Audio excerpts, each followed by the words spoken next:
everyone. As promised, today I am going to be going over how to make some really big, beautiful holiday bows.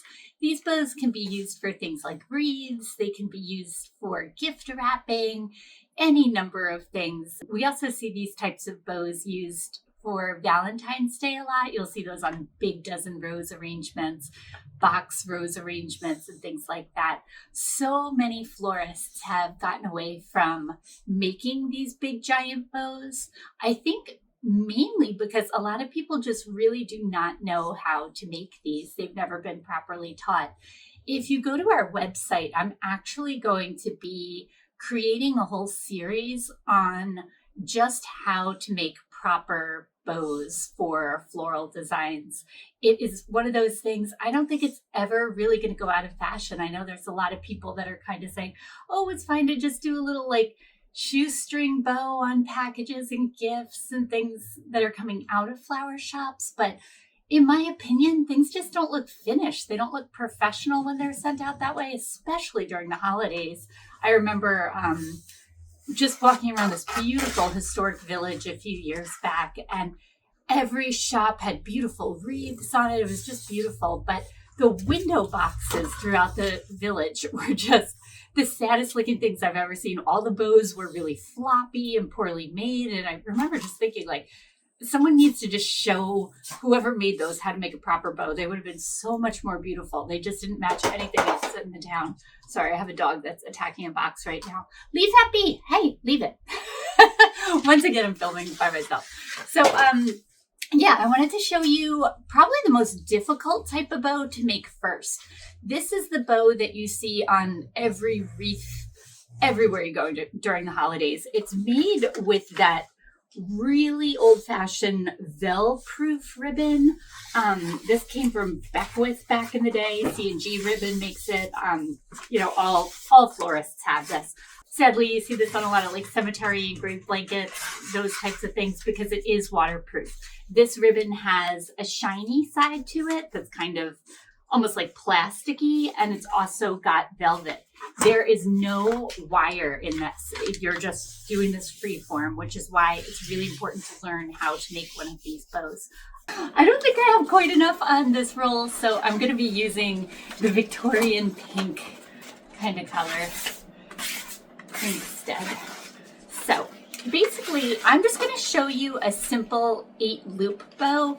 If you want to get really into your bow making journey, you can check out our website. I am going to have more tutorials on how to make all different types of bows, including the really giant ones that you see outside of buildings. Sometimes you see them for the Lexus car commercial where everybody gets the car for Christmas and you see the big bow on it. I'm going to show you how to make things like that too. But for right now, just for keeping this as simple as possible for those of you that just want to make something really pretty for a wreath on your door, or if you're gift wrapping right now, I can go ahead and show you how to do that. And I'm realizing in filming this is kind of crooked, so I'm going to pause it once again. Hold on. Thank you for your patience. All right, here we go. So you're going to start out with what is eventually going to turn into the tail of your bow. So you're going to take a nice long piece like that. Depending on how long you want your tails to be, you probably want to measure your wreath ahead of time, or your gift, whatever you want to do. And you want to just start like this.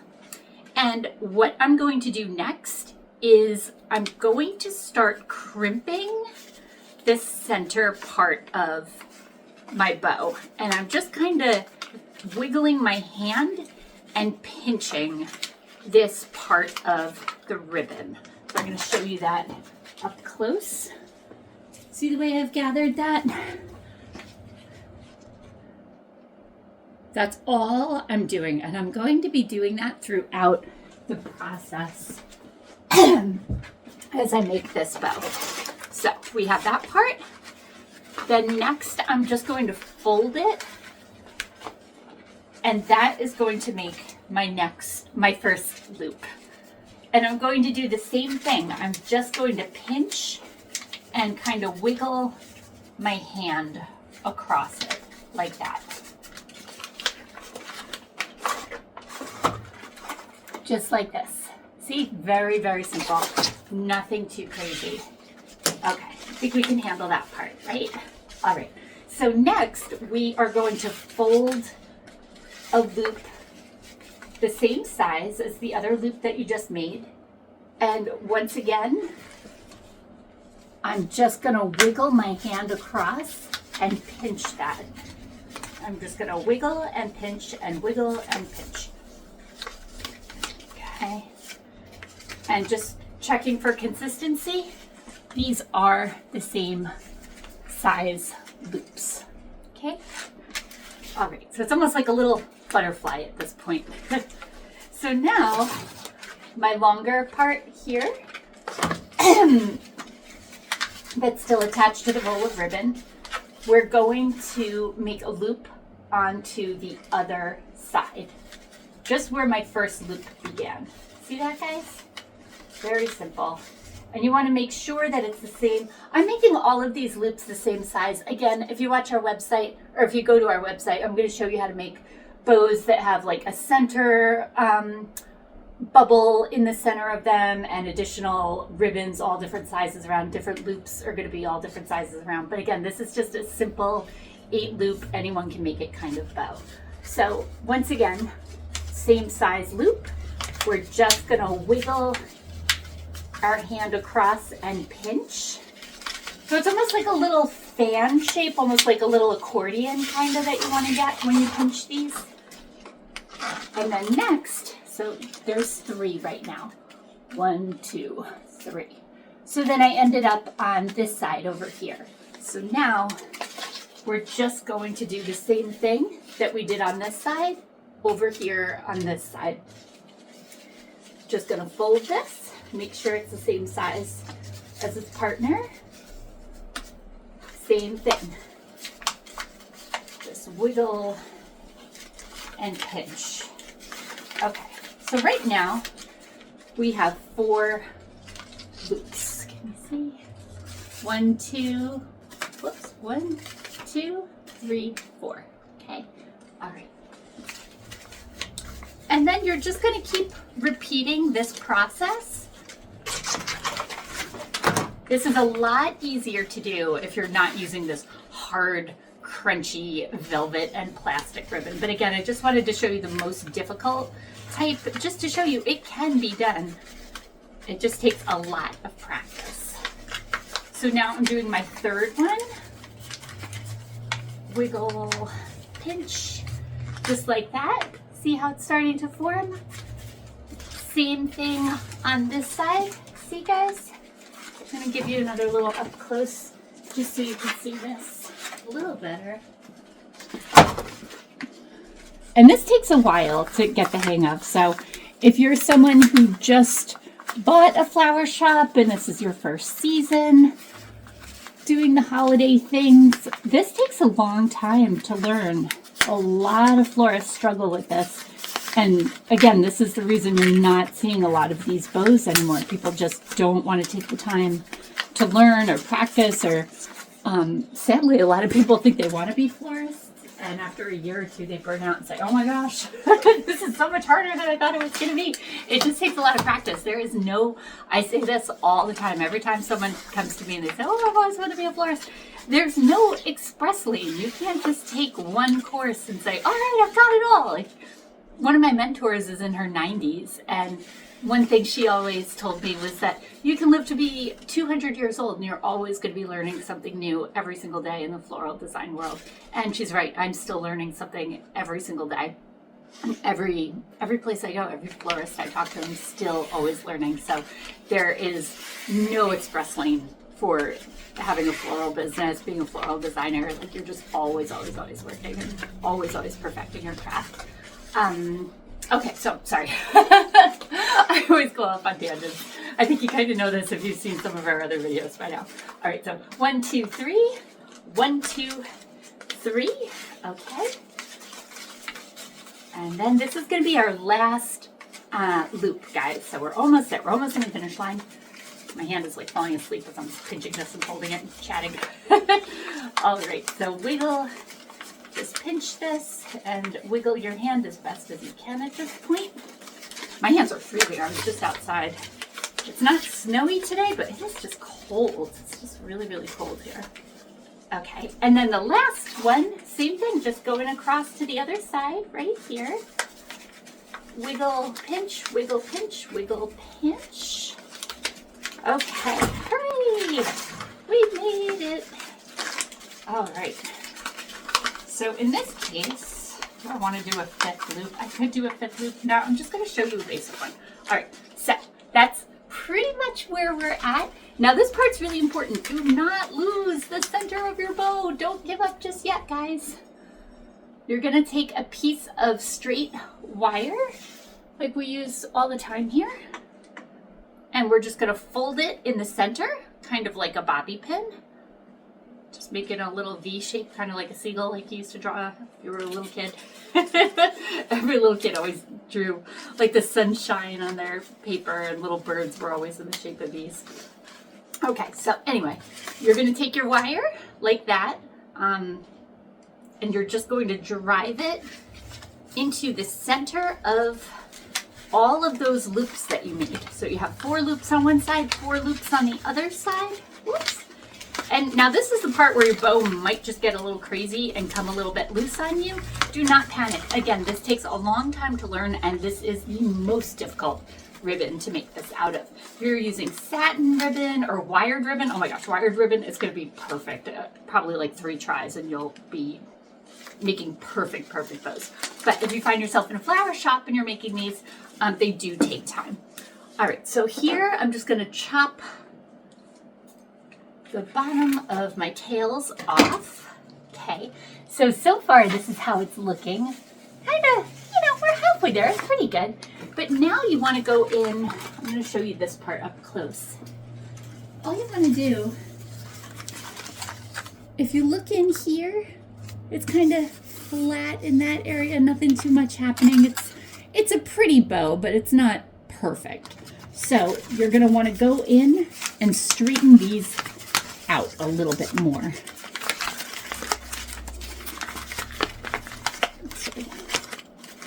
Each one is kind of fluffed out a bit. It's looking much prettier this way. That's all there really is to it, friends.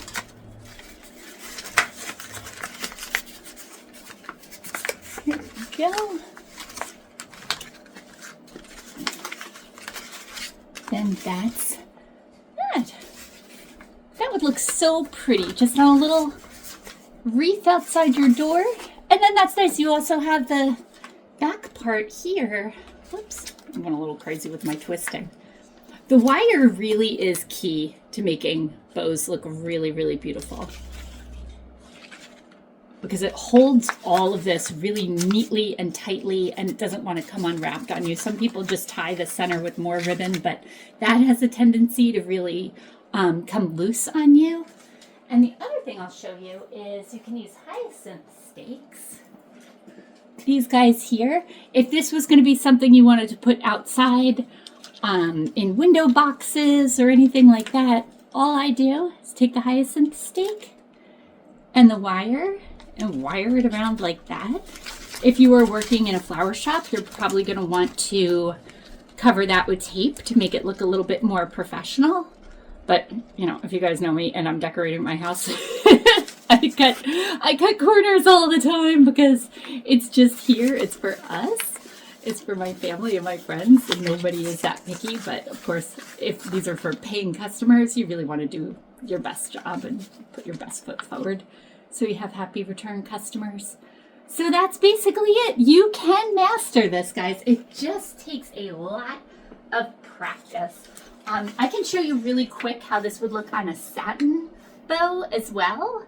Just to show you one more time, we'll review it once more. I'll show you that little pinch and wiggle technique. All right. It seems kind of funny. I'm filming this during the holiday season, and all the ribbon I just keep grabbing is like lavender and pink. It's like very Victorian Christmas, I guess. All right, so number 9, double face satin. This is the same technique, same exact thing. So I'll do this one up close. Okay, ready? All right. So wiggle, pinch. Next loop. Wiggle, pinch. First loop, right? Okay. Oh my gosh, do I have enough ribbon for 8 loops? I probably don't, but all right, I'll still give you a basic idea. Okay, ready? Next one. Wiggle, pinch. Next one. Wiggle, pinch. Wiggle, pinch. Last 3. Oops, oh no, we're running out. Ran out of ribbon. Okay. But that's basically the same exact video. Okay. And there you go. And then this little guy, we would just put same thing. This is what I was showing you earlier. You want to fold your wire just like that and come on through, right through the middle. See how I do that?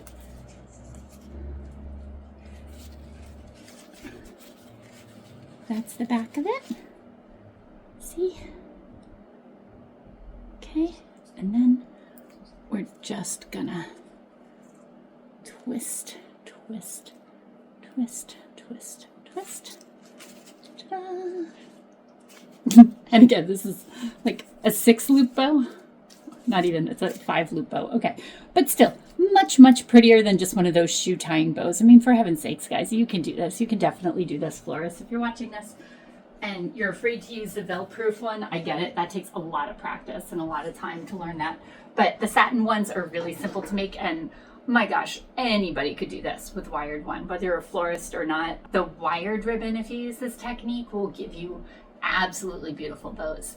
So I hope that this helped you guys. If you want to learn more about these and you want to learn how to make other types of bows, definitely check out our website. We are going to have more tutorials coming up this winter on there, so stay tuned for that. And in the meantime, I hope everybody has a happy holiday, and we'll see you in the next one.